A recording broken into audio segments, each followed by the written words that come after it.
video introduces GJ dataLoader, a VS Code extension for loading data into InterSystems IRIS servers from text files.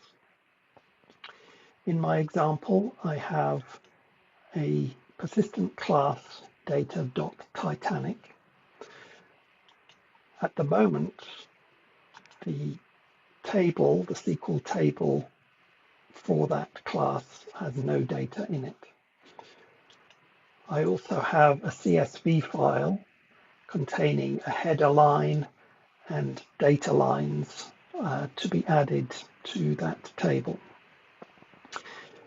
GJ dataLoader adds a button to the namespaces tree of the InterSystems Server Manager.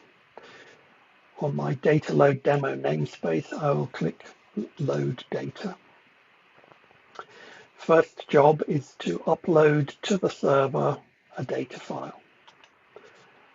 I will find that file and upload it to the server.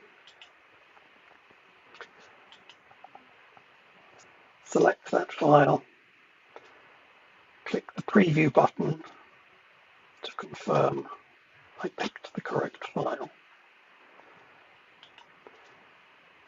Choose the schema and the table.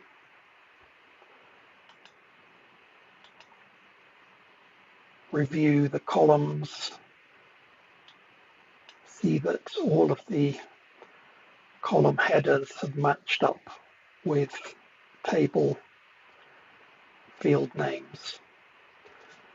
I can then click the Load Data from File into Table button, and confirmation message shortly afterwards it is loaded. Go back to my SQL viewer here, rerun the query, and I have the records appearing in the table.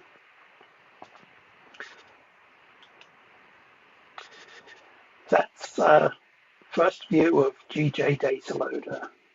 Download it from the VS Code Marketplace. Try it for yourself. Thank you for watching.